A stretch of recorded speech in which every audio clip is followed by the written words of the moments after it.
Welcome to my imaginational love story world. ये contract marriage का part 2 है। चलिए स्टोरी को शुरू करते हैं। तो लंच का टाइम हो गया था। लंच किचन के कैबिन में मैडम लैन बैठी थी। लंच किचन बैठी थी और मैं खाने का ऑर्डर प्लेस करके वहाँ से जाने वाला था कि लंच किचन ने मैं से कहा कि तुम भी ज्वाइन कर लो। तो मैंगो ने कहा नहीं, आप लोग कंटिन्यू कीजिए। तो मैडम लैन ने कहा नहीं मैंगो, तुम भी ज्वाइन कर सकते हो, तुम भी तो हमारी फैमिली का पेट हो। ये सुन के लंच किचन और मैंगो थोड़े शौक हो गए थे। पर मैडम लैन ने कहा अरे तुम किचन के सेक्रेटरी हो ना, इसलिए। तो इन दोनों को थोड़ा रहता है क्योंकि इन दोनों की रिलेशनशिप पब्लिकली भी प्राइवेट है और फैमिली में भी इन लोगों ने प्राइवेट ही रखा था। अभी तक इन्होंने किसी को नहीं बताया था कि ये दोनों रिलेशनशिप है। तो मंगिया वहाँ पे बैठ गया। तो लंच ने दूसरी ओर भांजी मीटिंग के लिए निकल गया था होटल में। यहाँ पे लंच खान बोल रहे थे मम आप मुझसे बात करने चाहते थे, घर पे बात कर ले। तो मैडम ने कहा तुम बच्चे घर पे रहते हो, ऑफिस ऑफिस ऑफिस ऑफिस का कलापा तुम्हें कुछ और समझ में नहीं आता है। तो सीजन ने कहा मम बात क्या वांगजी की मैरिज के बारे में। तो मैडम ने कहा नहीं, वांगजी की मैरिज के बारे में नहीं। ये सुन के लाल सीजन थोड़े से राहत भरी सांस ली।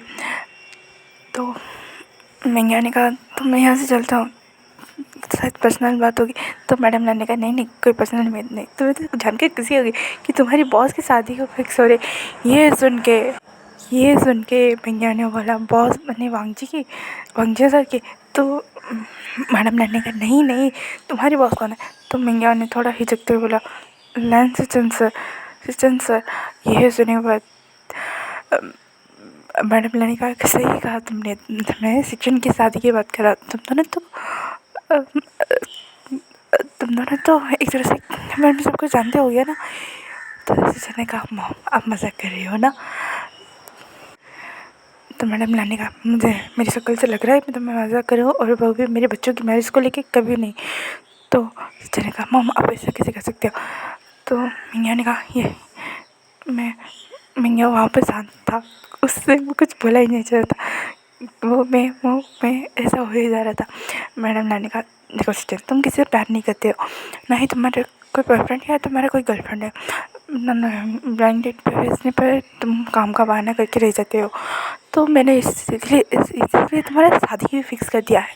अब भांजी की शादी नहीं होगी कि कब होगी कैसे होगी किसे पता, पर चलो तुम्हारी शादी कर। तो चलेगा मॉम आपने तो कहा था पहले हमारे पूरे खानदान पे पहले छोटों की शादी होती है उसके बाद बड़ों की। तो हमने मैडम ने कहा तुम्हारी मॉम ने ये परंपरा चेंज कर डाली है, इससे तुम्हारे पापा को भी कोई प्रॉब्लम नहीं है। उन्होंने कहा भांजी अगर ज़िंदगी भर शादी नहीं करेगा, सचिन शादी नहीं करे तो इसलिए 2 हफ्ते के बाद तुम्हारी एंगेजमेंट है और उसके ठीक 6 दिन या 7 दिन के अंदर तुम्हारी शादी हो जाए। ये सुनने के बाद सचिन ने कहा पर मॉम। तभी मिंगिया खड़ा होकर बोला आंटी मैं यहाँ से जाता हूँ। सचिन मिंगिया की हालत समझ रहे थे क्योंकि उन्होंने सभी मजाक में ये बोला था और सामने मॉम यही लेके बैठ गई है। तो मैडम ने कहा क्यों मिंगिया तुम तो सचिन बहुत अच्छा दोस्त है ना। तो मैंने कहा हाँ पर अभी ऑफिस आवर चल रहा है ना तो मुझे बाहर जाना चाहिए। तभी मैडम ने आग में घी डालते हुए कहा पता है लान सचिन बोल रहा था अगर भांजी की शादी नहीं होगी तो क्या मेरी शादी नहीं होगी, मेरे भी कुछ शर्मान है, आप मेरे लिए कोई नहीं ढूंढे। ये सुनने के बाद मिंगिया को सारी चीज़ें समझ में आ गई थी। तो मिंगिया ने कहा आंट गुस्से में कहा था। तो मैडम ने कहा हाँ बोले मिंगिया आपको ना सचिन की शादी कर लेनी चाहिए, ये बेचारे सचिन कब तक कुंवारे रहेंगे। ये सुनने वाले सचिन को समझ में आ गया अब तो उनकी खैर नहीं, अब तो उन्हें भगवान ही बचा सकता है। मैडम ने कहा अच्छा ठीक है मैं तुम्हें सारी डिटेल सेंड कर देता हूँ सचिन, चलो मैं यहाँ से चाहता हूँ। ये कि मैडम वहाँ से चली महंगिया हो वहीं पे खड़ा रहेगा। तो सचिन प्यार से आके बोले महंगिया देखो मैं तुम्हें एक्सप्लेन कर सकता हूँ, मॉम जैसा कह रही ना सिचुएशन वैसा नहीं है। तो महंगिया ने कहा क्या मॉम आंट जैसा कह रही। तो सचिन ने कहा तुम उन्हें आंट क्यों बोला रहे हो। तो महंगिया ने कहा क्योंकि तुम्हारी शादी किसी और से होने वाली है इसीलिए, और तुमने कहा था कि आंट को लड़की ढूंढने के लिए लड़की ने कहा मैंने ऐसा नहीं कहा था। तो फिर बस पे नौका तो सचिन ने कहा अब कौन है?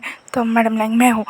मैं तुम्हें बताना भूल गया इसी चीज़, तुम्हें तो लड़के पसंद है ना, तो मैंने तुम्हारे लिए लड़के ही ढूंढे। ये सुनने के बाद सचिन ने कहा पर मम आपको मुझे तुम तीनों के बारे में पता है, तुम्हारे और वांगजी और श्रेयांग के बारे में, तो डोंट वरी मैं तुम्हारे लिए लड़का ही ढूंढूंगी। ये कही मैडम लाइन वहाँ से हंसते हुए धीरे से चली गई। वो केबिन के बाहर ही खड़ी थी और मैं गया वहाँ पे गुस्से में तुम बोले तुम लड़के से तुम्हारी मॉम को ये भी पता था।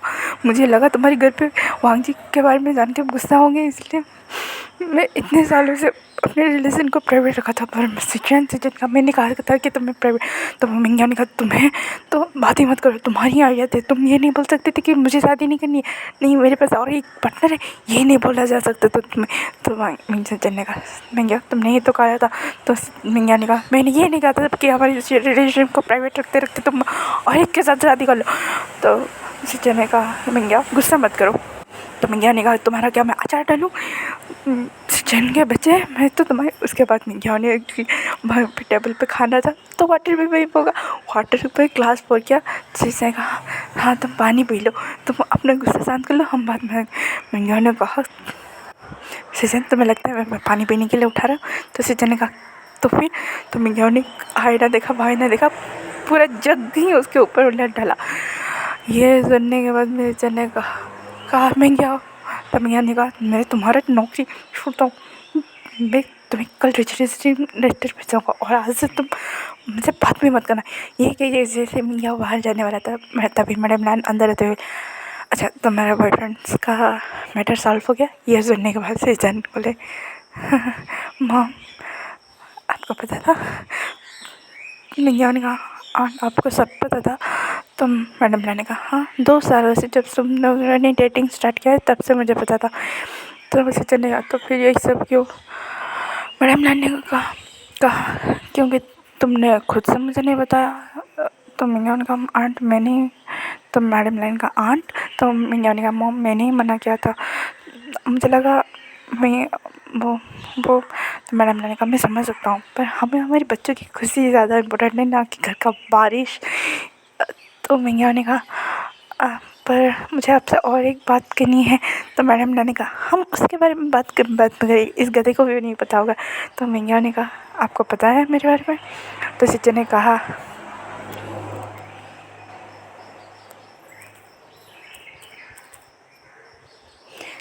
कहा ऐसी कौन सी बात है मिंगिया जो मुझे नहीं पता है मॉम को? तो मैडम ने कहा वो बात में तुम बता करोगे, पहले मेरी बात के जवाब दो सचिन, तुम ये सब कब बताने वाले थे मुझे? तो सचिन ने कहा कि मैं बताने वाला था पर मिंगिया ने मना किया था इसलिए नहीं बताया। तो मिंगिया ने कहा हाँ मॉम पता है ना आपको ऑफिस में मैं सीन क्रिएट हो सकता है और शायद बहुत कुछ। तो मैडम ने कहा अच्छा ठीक है पर सचिन मुझे तुमसे एक फेवर चाहिए। तो सचिन ने बोला मॉम भांजी की शादी को छोड़ के आप जो बोलोगे मैं करूँगा। तो मैडम ने कहा ठीक है मैं ना तुम्हारी शादी किसी और से करवाने में तो सोच चुका हूँ। तब फिर मैं कहा मॉम आप हुक्म कीजिए, ये वांगजी की शादी करवा के ही जोड़ेगा, वरना आज तक किसी ने मुझे किसका हक के अलावा कुछ नहीं किया, उससे आगे बढ़ने भी नहीं दूंगा मैं इसे। ये सुनने के बाद टीचर ने कहा मैं क्या बोल रही हो, मैं तुमसे प्यार करता हूँ, हाँ मानता हूँ तुम्हारे डिसीज़न के रिस्पेक्ट करता हूँ। तो मैं ने कहा तुम मेरे डिसीजन के रिस्पेक्ट करते हो ना सचिन, वैसे ही मैं मॉम के फीलिंग के रिस्पेक्ट करता हूँ। तो मांगजी की शादी के बारे में सोचो पर हमारी शादी नहीं हुई और हमारी शादी नहीं होगी तो सचिन ने कहा ठीक है आप दोनों जो भी लोगी वो मैं करूँगा। ये कहने के बाद मैडम ने कहा तो फिर आज बांजी की शादी के बाद घर पर निकली और तुम मेरे सपोर्ट में हो गई ना कि बांजी के सपोर्ट में। ये सोचने के बाद सचिन ने कहा हाँ अब कोई रास्ता भी नहीं है। ये कहने के बाद बहुत सारे उन्होंने फिर से आधे लंच करके निकल गए थे ना, तो फिर से उन्होंने पूरी लंच ख़त्म किया, बातें किए ऐसे। दूसरी ओर वही उसी 5 स्टार होटल के मैं यहाँ पहुँचा था जहाँ बांजी की मीटिंग थी, क्योंकि उनको लास्ट नाइट लाइट क्लब से पता चला था कि वहाँ पे कुछ ब्लैक मनी की हेरा फेरी होने वाली थी और वही चुराने के लिए वो वहाँ पे पहुँचा था। वांगजी भी वहीं पे था, उसकी लंच टाइम में मीटिंग चल रही थी, अच्छी खासी मीटिंग चल रही थी, प्रोजेक्ट के बारे में डिस्कस हो रहे थे। उसके ऑपोजिट रूम में ही कुछ 2 रूम छोड़ के ही विंग वो ब्लैक मनी को चुराने की पूरी फिराद में था और उसने चुरा भी लिया था। पर इस बार थोड़ी सी उसकी किस्मत शायद उसके साथ नहीं थी। वो किसी की नज़र में आ गया था। उसने मास्क कवर किया था, उसकी सिर्फ आँखें ही दिखाई दे रही थी, पर वो किसी की नज़र में आ गया था।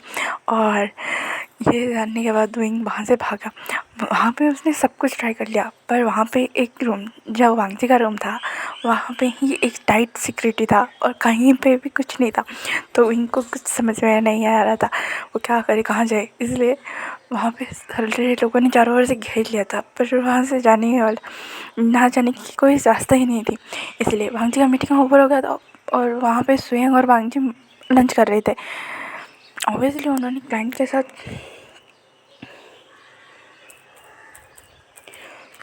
मीटिंग कंप्लीट किया और वो क्लाइंट एक लड़की थी। वो एक्चुअली सिचन पे डोरी डालने के लिए उसने इमरजेंसी मीटिंग करा था, पर जब से उसने देखा वांगजी आया है और वांगजी के बारे में उसे पता है कि वांगजी गे है, पर सचिन के बारे में नहीं पता है। तो वांगजी ने वहीं पे ही उसे क्लियर कर दिया कि मेरे गागा भी गे है, तो आप उसके पीछे ना आए। और वो लड़की मुस्कुरा के बोली तो फिर ठीक है, हम प्रोजेक्ट के बारे में डिस्कस करके वो वहाँ से चली गई थी बिना खाए। और सुयांग ने कहा वांगजी मुझे भूख लगी है, तो वो खाने बैठ गए थे वहाँ पर वोइंग ने उस बाहर वाले सिक्योरिटी का जो गार्ड खड़े थे उन्हें चकमा दे के वो अंदर घुस गया था। और वांगजी और सुयांग खाने खा रहे थे और उन्होंने जब एक ब्लैक हुडी में मास्क कवर हुए एक लड़की बॉय को देखा, तो उसने वांगजी ने डीप वॉइस में बोला कौन हो तुम, यहाँ पे क्यों आए? तो विंग ने कहा मेरे बारे में जान के क्या हो रहे हो, बस इतना जान लो मैं एक चोर हूँ, अभी साइड के रूम से चोरी करके। ये सुन के सुयंग जो पानी पी रहा था उसके मुँह से पानी निकल के हंसी छूट गई और कहा भाई आजकल के चोरों में इतनी गट्स होती। तो विंग ने कहा आजकल के चोरों में नहीं, मुझे भी गट्स है। बाय द वे मैं किसी की ब्लैक मनी चुरा के भाग रहा था। ये सुन के सुयंग ने कहा वाह तुम चोरी भी अच्छी से करते हो क्या? तो विंग ने कहा हाँ बाय द वे मैं अपना नाम तो नहीं बता सकता, पर तुम इंटरेस्टिंग लगे हो क्योंकि अभी तक तुम एक चोर के साथ बात करे। तो वांग ने कहा बस करो तुम दोनों और तुम यहाँ से निकलो। तो विंग ने कहा देखो मुझे तुम्हारी मदद चाहिए, मुझे इस रूम में वो लोग आप तक आए नहीं, मैं किसी तरह इस रूम में आया। दूसरी ओर वो जो उस विंग के पीछे पड़े थे जो गार्ड्स, वो ट्राई कर रहे थे। जब उन्हें पता चला कि लान वांगजी का रूम है तो उन्होंने वहाँ पे जाना कैंसिल कर दिया क्योंकि उन्हें पता है लान वांगजी कौन है। तो उन्होंने वहाँ से यूटर्न ही ले लिया था।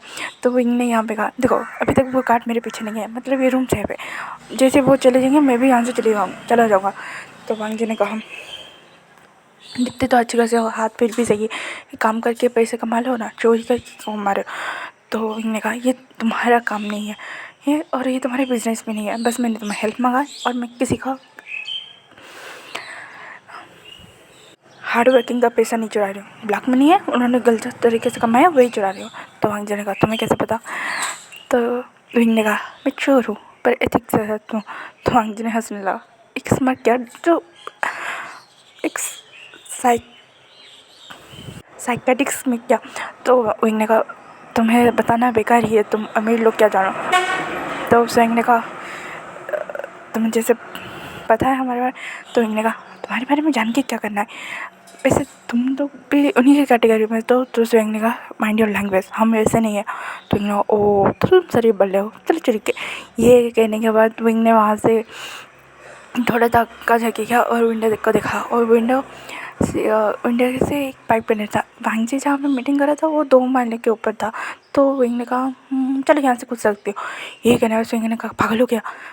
तो विंग ने कहा थैंक यू फॉर हेल्पिंग। ये कहने के बाद वहाँ से विंग कूद गया और वांगजी वहाँ पे बैठा रहा था। पर विंग को इतनी क्यूरियोसिटी बाहर जाके देखा तो देखा कि विंग पूरी सेफली लैंड कर चुका है, उसे कुछ नहीं हुआ है। तो स्वयं ने कहा वांगजी क्या बंदा है? तो वांगजी ने कहा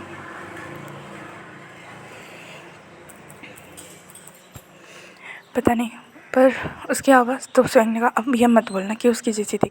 तो वांगजी ने कहा शायद। तो स्वयं ने कहा तुम्हें हर किसी की आवाज़ उसकी जैसी लगती है।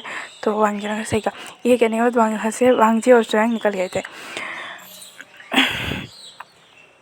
पर वांगजी तो वांगजी था, उसने उनकी इन्फॉर्मेशन को गौर किया क्योंकि उसकी उनकी आंखों में सच्चाई दिखी थी, इसलिए उसने पुलिस को फ़ोन करके सारी डिटेल की इन्फॉर्मेशन दे दी थी, और जिसकी वजह से जो वहाँ पे ब्लैक मनी की ट्रांसपोर्टेशन हो रही थी वो पकड़ी गई थी, और बहुत सारा मनी उन्होंने से थोड़ा ही चुराया था, जिससे शायद उसकी प्रॉब्लम सॉल्व हो जाए और वो इतना ही लेके भाग सके। ओके, तो वो सब पैसे लेके अनाथ आश्रम पहुँच चुका था और देखा कि वहाँ पे लोन साहब बैल खड़े हैं, तो विंग ने कहा चलो सही समय पे आ गया। ये कहने के बाद तो विंग ने कहा ये लो तुम्हारे पैसे, तो लोन साहब कहेगा चलो इस बार तो ये घर बच गया, कभी ना कभी तो ये हाथी चढ़ने वाला है, क्योंकि वो सारे चले गए। तो साउंड ने पूछा क्या सारे दे दिए? तो विंग ने कहा हाँ सारे देने पड़े, वरना अपन जाते ही नहीं है। तो साउथ इंजन ने कहा बाकी के खर्चे कैसे चलाएंगे? तो विंग ने कहा डोंट वरी, मुझे ये कहने के बाद विंग थोड़ा लटकाने लगा कि उसने कंटिन्यू से 2 रातों से काम किया है, दिनों में भी उसने रेस्ट नहीं लिया है। तो साउथ इंडिया का पहले तुम कुछ खा लो और रेस्ट ले लो, उसके बाद देखते हैं। तो इन्हें सर हिला के हाँ कहा। दूसरी ओर वांगजी ऑफिस में पहुंचा, उसे थोड़ी सी अजीब फील हुआ कि ऑफिस कुछ ज़्यादा ही शांत था, और ऐसा तब होता जब लैंड कोरियन या लैंड ई आते हैं ऑफिस में। उसे लगा शायद आए होंगे,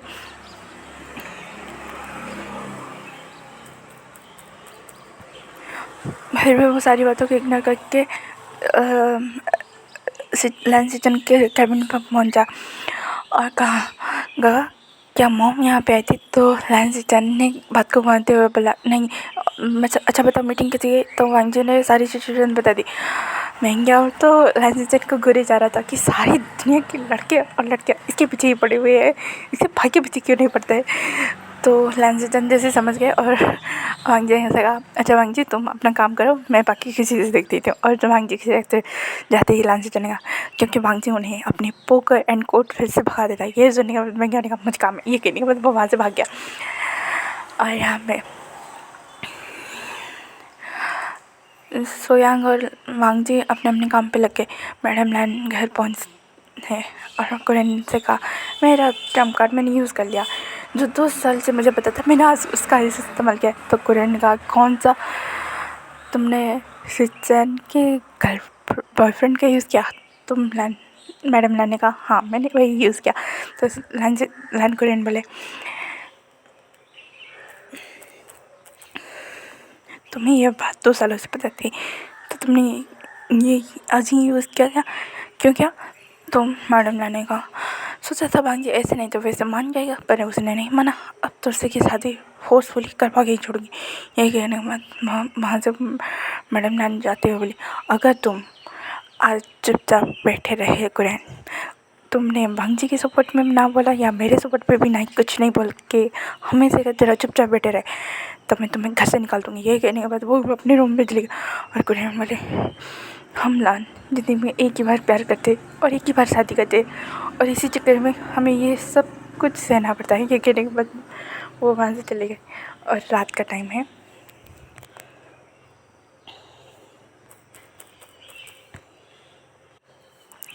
डिनर के वक्त तो सारे बैठ के खा रहे थे। सुयांग वांगजी लानजिचन लान कुरैन मैडम लानी वहीं पे खा रहे थे। तो मैडम लान ने बोला वांगजी तुम शादी कब करने वाले हो? तो वांगजी ने कहा मॉम फिर से नहीं। आप ये क्वेश्चन कितनी बार पूछोगे और मैं कितने बार ना बोलूँगा? तो मैडम लान ने कहा तुम तो शादी करनी पड़ेगी, तुम्हारी वजह से जैन की शादी अटकी हुई। था वांगजी ने कहा तो फिर आप गगा की शादी करवा दो, उसमें प्रॉब्लम क्या है? तो कुरैन ने कहा यह हमारी परंपरा नहीं है वांगजी। तो वांगजी ने कहा पर डैड कोई परंपरा किसी की खुशी से बड़ी नहीं हो सकती। तो सिचन ने कहा वांगजी ये मेरी इच्छा है कि तुम हरी शादी पे लो। तो वांगजी भी शौक, उसने कहा गगा आप भी शुरू हो गए अब? तो स्वयं ने कहा तो गगा ने कौन सा झूठ बोला? तभी वांगजी गुस्से में स्वयं को देखते। तो मैडम लैंड ने कहा तुम गुस्से में उसे क्या देख रहे हो? यहाँ इस बार तो तुम्हारी शादी होके रहेगी। तो वांगजी ने कहा मुझे शादी नहीं करनी है। तो मैडम ने कहा ठीक है कंपनी छोड़ दो। ये सुनने के बाद लान सिचन स्वयं लान कुरैन बहुत सारे शौक हो गए।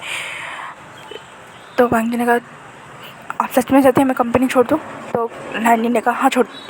तो वांगजी ने कहा ठीक है मैं छोड़ दूँगा। ये कहने के बाद अब उन्हें मैडम लैन को अपना प्लान बैकफायर होते हुए दिखने लगा। तो मैडम लैन ने कहा तुम्हारी जिद की। तो उन्होंने गहरी सांस ली और बोला ठीक है तुम कंपनी नहीं छोड़, तुम मुझे ऐसे डराओगे तो ठीक है, तुम्हारी शादी नहीं होगी ना तो स्वयं और लान सीजन की शादी भी नहीं होगी। ये सुनने के बाद लान सीजन स्वयं ने बोला मॉम। तो मैडम लान ने कहा यही फाइनल है। तो स्वयं ने कहा मॉम आप मुझे क्यों घसीट रहे हो? तो मैडम लान ने कहा तो क्यों, वांगजी के बड़े हमदर्द फिरते हो ना, आप फूक दो। तो स्वयं और ट्रांसलेशन का वांगजी प्लीज़ मान जाओ। तो वांगजी का नहीं, ये कहने का वजह से आना होता ट्रांसलेशन जाएगा तुम्हारी वजह से मैं मेंग्या के साथ शादी नहीं कर पा रहा हूँ 2 साल से। ये सुनने के बाद स्वयं ने कहा गगा आप डेट कर रहे हो किसी से? तो सचिन ने कहा मैं क्या बोला अभी। तो स्वयं चुप हो गया। तो वांगजी ने कहा तो मैंने कहाँ रुका था कोर्ट मैरिज करने के लिए, आइडिया तो मैं दे रहा हूँ ना, कोर्ट मैरिज कर लो तब भी मॉम कुछ नहीं कर पाएगी। तो लैन कुरैन ने कहा तो मैं कुछ कर लूँगा, मैं ना उनकी शादी को रद्द करवा दूँगा। ये सुनने में वांगजी ने कहा मैं शादी नहीं करने वाला। तभी मैडम ने कहा ठीक है मेरा मरा हुआ देखोगे, अगर तुमने 1 महीने के अंदर शादी नहीं किया तो मेरा मरा हुआ देखोगे। तो वांगजी ने कहा वो तो स्वयं ने बात को समझते हुए मॉम वो किसी से पसंद करता है पर जो सामने वाला बंदा है वो रिस्पॉन्स नहीं कर रहा है, इसलिए वांगजी शादी नहीं करना चाहता। ये सुनने के बाद सिचन लैन कुरैन मैडम लैन शॉक। लैन सिचन समझ गए कि स्वयं झूठ बोल रहा है। तो उसके झूठ में हाँ बोलते हुए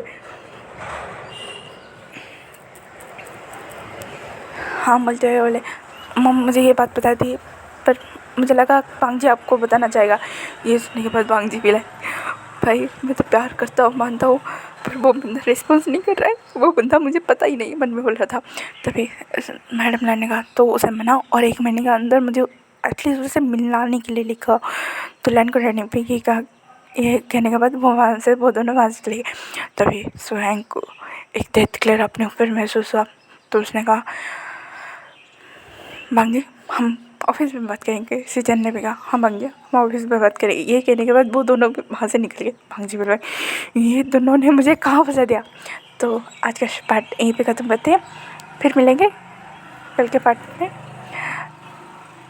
तो thank you for watching and please ignore the background noise. Thank you for watching and listening, comment me and subscribe me.